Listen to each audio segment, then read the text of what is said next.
Okay, hi there. I thought I'd just do a little video showing some of the mods I've done, and then I'll do another video so you can hear what they sound like. There's quite a few, so I'll just work across the amp. This one here is a sag switch. It's underneath you. You can see it there underneath the chassis. Okay, that connects to this resistor here. When that's on, that reduces the HT available, and yeah, it gives a sort of almost compressed feel to the amp at lower volumes. Okay, moving across here, we've got this switch here. Okay, that's connected to the negative feedback loop here. Okay, so this line runs to the switch and then back to the speaker selector at the back here. I've put it on the 16 ohm tap. Okay, that's probably, I think, the mod that affected the feel of the amp the most. Having the negative feedback out of the amp, it just opens it up loads, and I usually play it like that without the negative feedback loop. Okay, moving across. The lighting's not great here. There we've got the overdrive trim on the top, and the bottom knob just there is for the reverb. So we've got a valve here for the reverb, and behind it you can see the transformer, reverb transformer. That's that bit there. Okay. Okay, at the edge here we've got this is the drive for the oscillator, and this is the oscillator out. We did away with the third control, the third pop. Now these mods, some of them I've done and some of them have been done by an engineer friend, Steve Carter, who's a bit of a genius at this kind of thing. Right, underneath he's done the Slater mod. You can see what he's done with this cage here. That carries the innards of the Slater.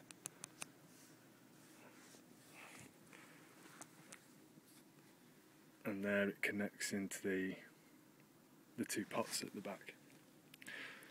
Okay. Underneath here there's a two-way switch which changes where are we? Yeah. Usually there's a resistor here. I think it's a 180k, is it? Or 150k, I'm not sure. But as I've got it set up, it changes it between a 68 and a 10k, which changes the feel of the overdrive. Originally this was an S&M amp. I've modded it pretty much to the regular overtone specs and then gone from there. So these are both the same values as on the original overtone rather than the S&M one. I've changed these to fit in with these, so that's a 3K3 and that's a 2K2. I've increased the size of these caps to 10 microfarad, and underneath all this wire I've increased these ones to, they're 100, which is a bit overkill, but that's what was lying around. Going back under here then. Okay, so that's that switch, changing that resistor. The one here, I've done the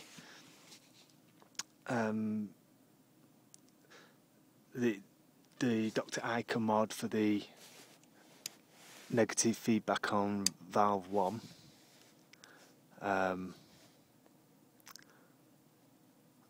Actually, I didn't do that. I'm lying. A different engineer friend did that.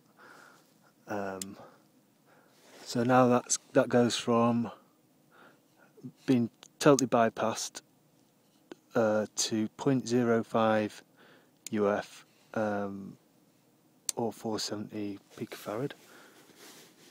And here we've got a switch for the snubbers on V2. So I've got that at it's V2, the second snubbers, 270, 650 about, I think it is.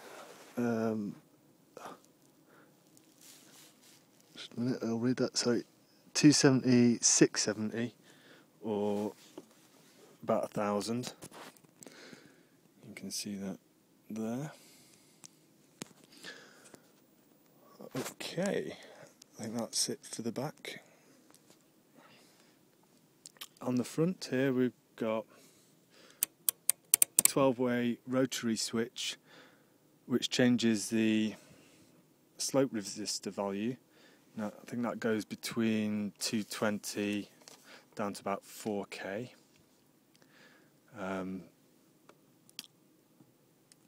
Yeah, that makes a big difference. What else we got? Oh yeah, I'll show you from the front here. I've added an extra switch in there, which is a deep switch. It's actually this one. No, so it's not. It's this one. That's the deep switch. That is now the bright switch, which has 100 PF on it. The deep switch, that's a pretty cool feature.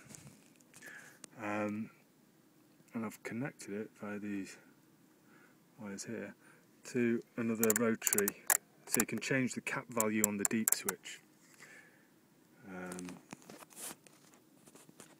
Okay. Then we've got this switch here, which changes the value of this cap. Normally that's a 0.002 microfarad. Now I've got it so that it's changeable between 0.002 0.0 where are we? Just reading this now. I've got 233 picofarads, 833 picofarads, or 2,333 picofarads. So that happens via a relay as well, which is here. Now the next switch controls the mid cap value, which can be at 0.015, 0.048 or 0.058 microfarads, again switchable via relay. The next switch-tastic on the front there, changes the base cap here, which is just going across the base pot. That makes quite a big difference to the whole feel of the amp. It kind of reduces some of that midiness of it. Values for that are, that one's a 10.2, that one's a 10.3, so what's that? That's 1,000 microfarads. That one's 0.001. Sorry, that's 0.001. That's 0.01. This is 0.02. So those are the three possibilities there.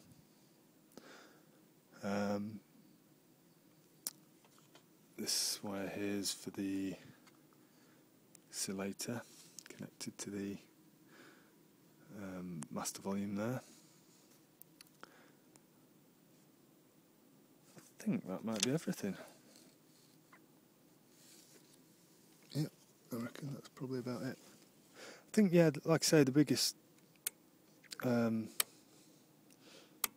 was probably this negative feedback loop here. And changing the mid cap. The slope resistor. There. What I'll do, I'll stick a video up and with me playing, and you can hear how all these things affect the sound, which might be a bit more interesting. Alrighty.